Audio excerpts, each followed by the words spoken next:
Sunday newspapers. Lastly, we'll begin today's presser with Craig Slater from Sky Sports News. Craig, when you come to the panel, unmute yourself and away you go.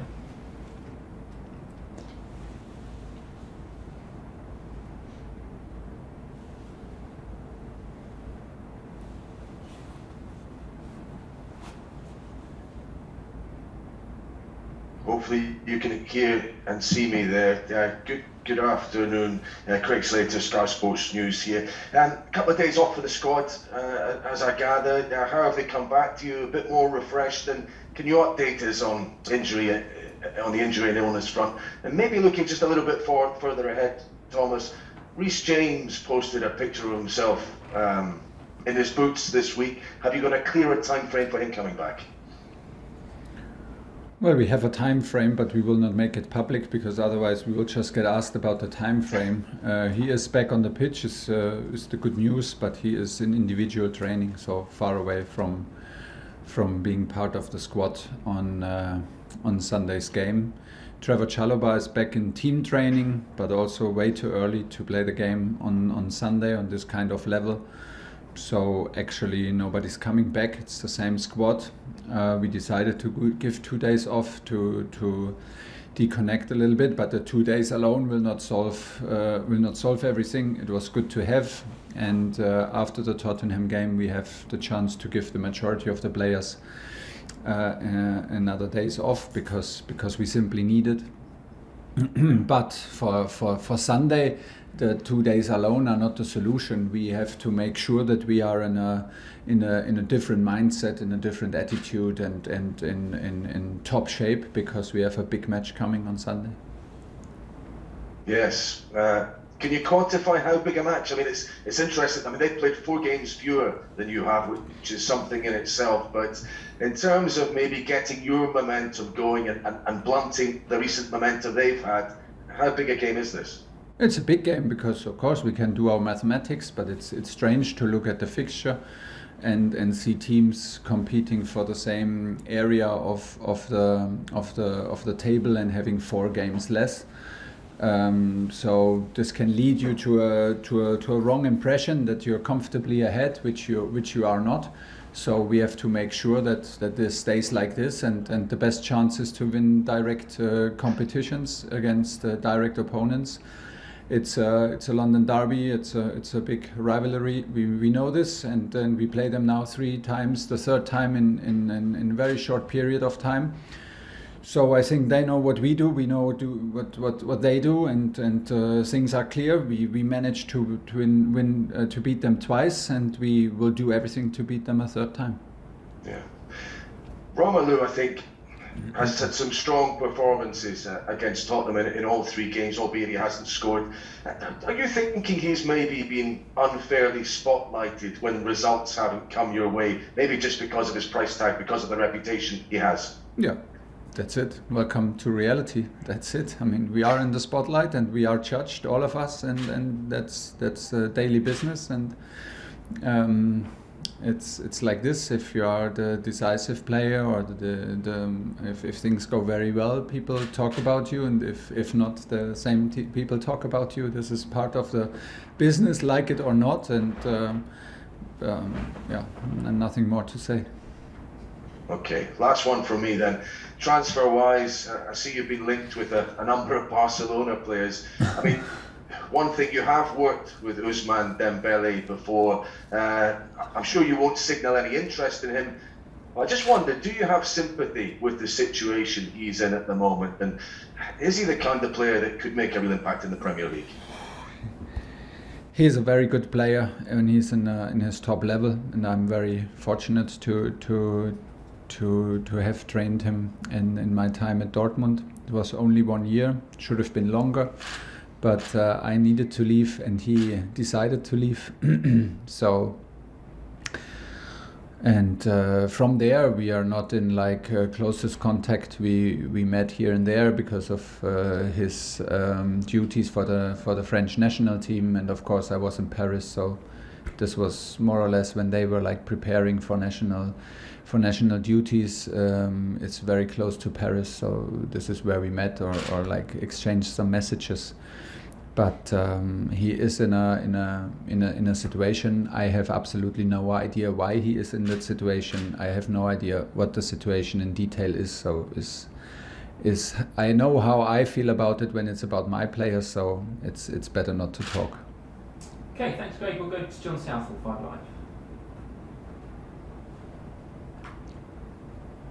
Can't hear you, John.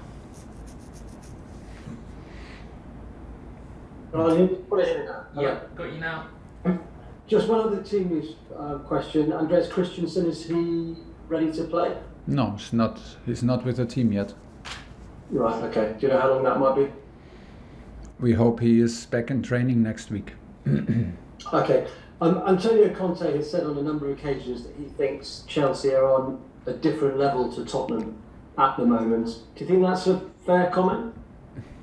You have to ask him. The last results and the last games, it was like this, and we have to make sure that it's a third time like this. But of course, we should not get confused by this comment about the last matches and the ambition that with which they will show up. He prepares his team to win and to beat us. That is very sure. So that's why it's not so important what he says about the last games. But do you think you've got a psychological advantage over them after the League Cup games? I don't know. We play now 3 matches in such a short time, which is pretty unusual and pretty uncommon normally, and that's why I think they pretty know what we do, and we know more or less what they do, and it's again for us to show up now. You know, in games like this, they come from a late victory that gives them a boost. We come from 2 wins in Carabao Cup that should give us some confidence, and then you play the match. It's not about having whatever advantages and be philosophical about it. It's about delivering, and we have to be in the right mood, right attitude to deliver top performance. Last one, John. Yeah, you said a moment ago that players need to be in a different mindset and attitude for the game. Do you think that hasn't been right for the last couple of matches? Not for the couple of matches, just for one match, and which was in Brighton, and not for a couple of matches, because we had a couple of good matches before, and good results also. And if we did not have the results, the match was good, and the mindset and attitude was always on the level where it needs to be. But after the loss against Manchester City and the gap opened up enormously for us, and playing 2 days later, more or less on a Tuesday again, I could feel from myself and from the team that some emotions took over, maybe frustration, maybe disappointment and whatever, and it was hard for us on this particular day to reach our top level as a team, whatever the top level means on this particular day, because we did not expect in general that we will play an overwhelming, exciting match, because there's a very strong opponent who has a certain style of play and makes you underperform sometimes. And this was the very first time. So when it happens for the first time, we should not make a bigger deal out of it than it is. And we had like our 2 days off now and 2 days to prepare to be ready on Sunday. Thanks, John. Sebastian Zani.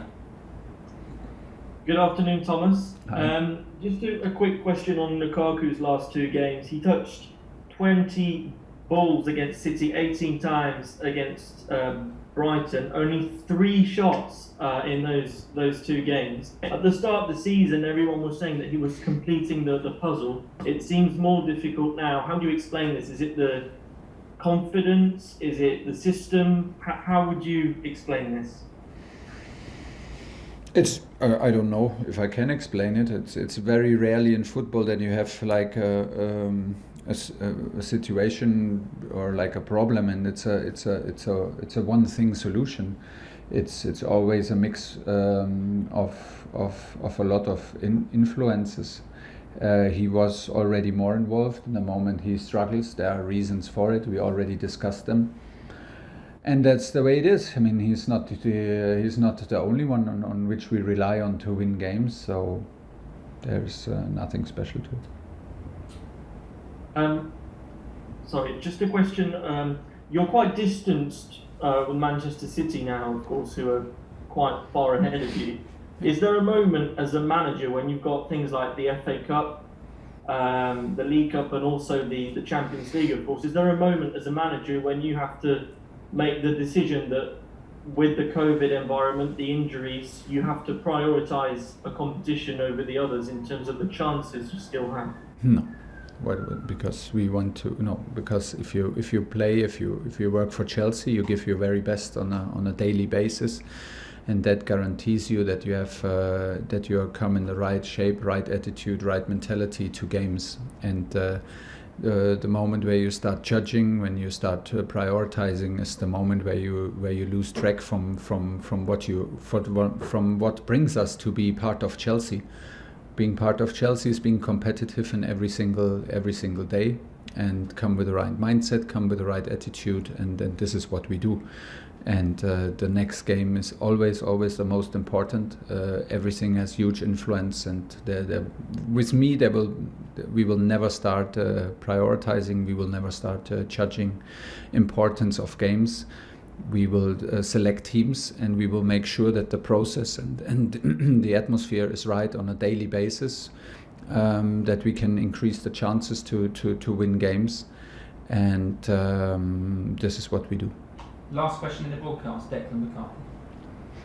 Hey Thomas, good to see you. Just one on if there's been any development on the situation regarding Antonio Rudiger's contract. Are you confident the club can get something solved with him? And if not, if he were to leave in the summer, just how much of a miss would he be going forward within your plans? Well, you know how I was full of praise for him, well deserved. You know how important he is. I said many times. So it is. So this is the importance that he has and that he deserves at the moment. The talks, the negotiations are ongoing. So there are no news. And about the if, we talk about the if when the if happens. If it happens. Okay, that's the end of